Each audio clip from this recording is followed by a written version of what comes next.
Namo Namaha and welcome back, everyone. Now, in our last segment, we've been looking at Tantra, right? The right-handed and left-handed pathways to self-deification through that realization of God consciousness.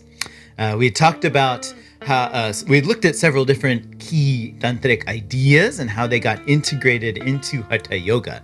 These are the ideas of the subtle body, the sukshma sharira, the chakras and the nadis, the energy vessels and the energy centers, the kundalini serpent that's coiled around the base of your spine. In this segment, I wanted to turn to the folks who are thought to be responsible for integrating these ideas into Hatha Yoga. A particular movement of tantric yogis known as the Naths. Now, ironically, while Nath yogis are responsible for the foundational texts of Hatha Yoga, including the text we talked about last time, the Hatha Pradipika of Swatmarama, they don't actually themselves tend to do Hatha Yoga all that often.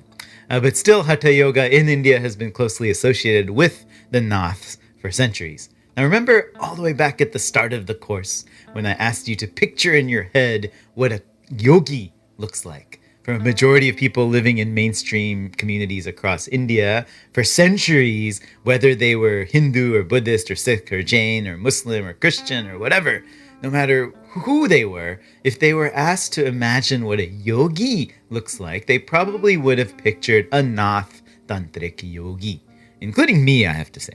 So in this last segment of the course, I thought we could get a sense of who these Naths were, what their yoga was like, how they impacted the religious culture of India, the world around them, for more than 1,000 years, from like 900 AD till today. Like the topic of Tantra, the topic of the Naths, the Nath order, or Sampradaya, as it's called in Sanskrit, is a tricky topic. To start with, they keep many secrets. Mallinson mentions that there are many, many texts that belong to the Nath tradition, but very few of them have been studied or published.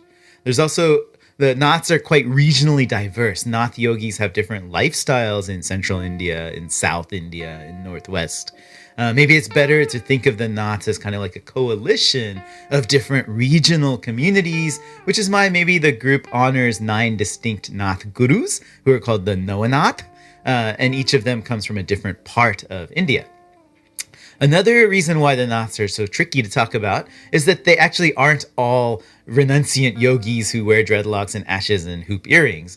Today, according to Mallinson, there are about 8,000 to 12,000 Nath renunciant yogis in India. They live in 500 monasteries that are mostly in the north or in the west.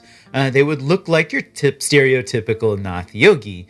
But there's also a much larger community of householder Nath yogis who are located all across the subcontinent. They aren't renunciants, they're not monks. They instead are people who marry, who have families, who have property. They live and work just like any other community. They see themselves as being descended from lapsed ascetics who had given up their celibacy and returned back to regular life. These householder Naths can be Hindu, they can be Muslim, they can be high or low caste. It depends on the local social circumstances.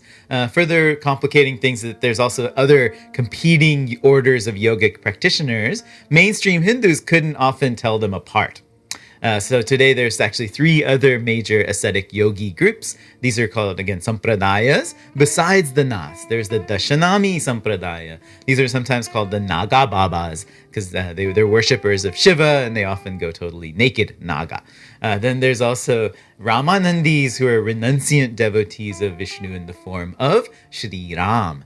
Then there's the Udasis, who are a yogic tradition that's affiliated with Sikhism. They were founded by the son of Guru Nanak Dev, the founder of the Sikhi. Along with the Naths, these are those kind of major renunciant orders that are connected to Hatha Yoga practice today. You'll see them hanging out in pilgrimage events like the Kumbh Mela, in major holy sites like Pushkar or Banaras or Haridwar. Each order has their own distinct differences, but among them, the Naths have always perhaps been the most prominent, the most institutionalized, the most recognizable group. So let's take a look at some of the key features of these Naths. First, they trace their founding to 2 distinct gurus. The first was named Matsyendra Nath. He appears to have lived sometime maybe 9th, 10th century in western central India, Maharashtra. The legends about him kind of describe him as a practitioner of what's called the Kaula school of Tantric practice. This means that he engaged in those more extreme left-handed rituals that we've been talking about in the last segment, which involved forbidden substances and sexual activities with yoginis in order to achieve God consciousness. The next and perhaps more significant Nath guru is called Gorakhnath. He also lived in Maharashtra around the 11th to 12th centuries. He's said to have rescued Matsyendra from ensnarement in the land of women. This is probably euphemistic for the fact that Gorakhnath reformed Matsyendra Nath's more extreme left-handed tantric practices. Instead of having to do these transgressive rituals externally with actual substances and actual women, Gorakhnath taught his followers to internalize these rituals within the subtle body. So drinking wine became internally tasting that nectar of immortality through the Kechari mudra that we talked about last time. Eating meat and fish was reimagined as the internal control of speech, the internal control of breath.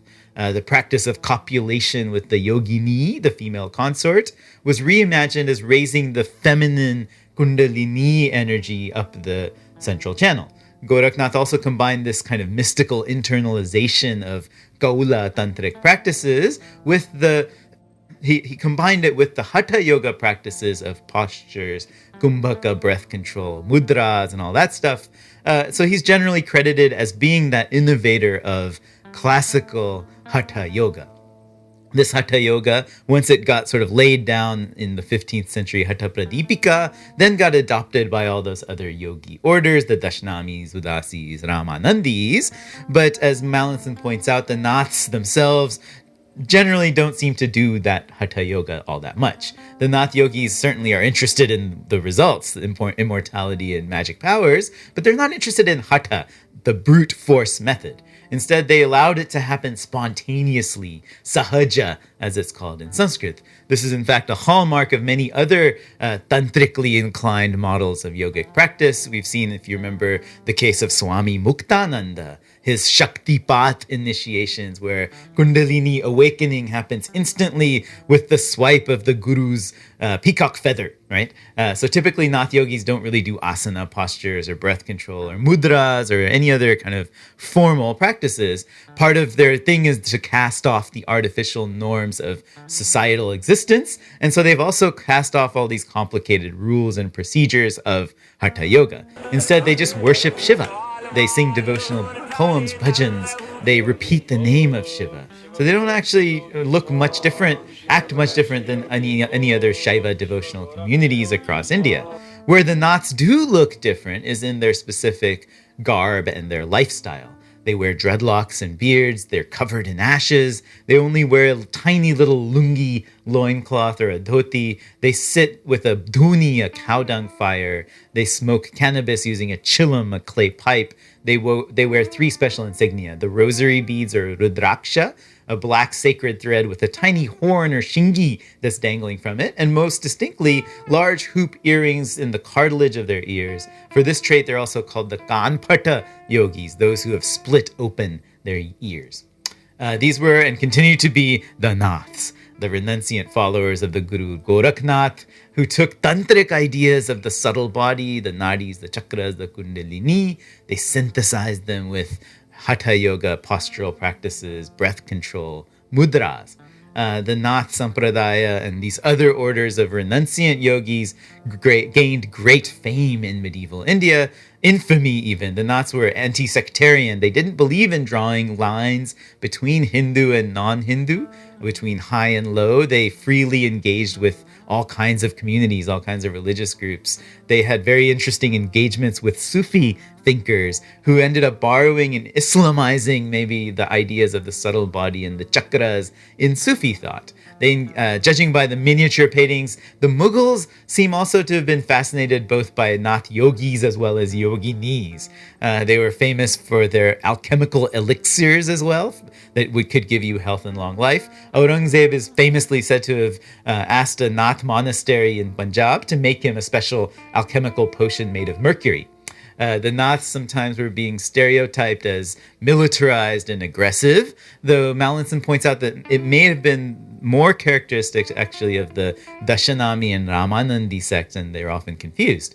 Still, due to the indulgent and sort of transgressive lifestyles of the Naths, mainstream Hindu communities tended always to be standoffish towards them, seeing them as kind of a threat to the moral and ethical norms of conservative Brahminical society. From these negative stereotypes and attitudes came the stereotype of the sinister yogi, as David Gordon White has called it.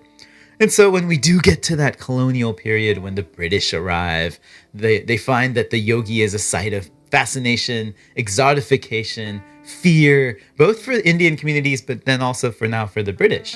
The yogi, especially in his Nath garb, was a wild, threatening figure to moral decency, but also kind of fascinating too, right?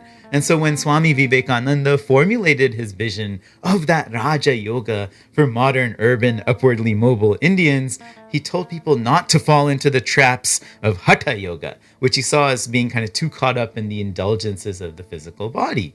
Vivekananda admitted that Hatha Yoga can help you live a long time. Even for 150 years, he said, is no thing for a yogi. But Vivekananda said that in the end, that's all you get, long life. A banyan tree sometimes lives for 5,000 years, but it's a banyan tree and nothing more. So if a man lives long, he is only a healthy animal. That's why Vivekananda urged a different yoga, a kind of psychosomatic Raja Yoga that emphasized contemplative meditation so that you can gain a self-realization, a higher state of bliss than just doing physical postures. So then we come full circle to where we started, Swami Vivekananda and his monumental Raja Yoga of the 1890s, which set a trajectory for the proliferation and development of modern yoga movements all across the world. As we look back on this kind of brief journey we took, I thought you might permit a couple of final thoughts.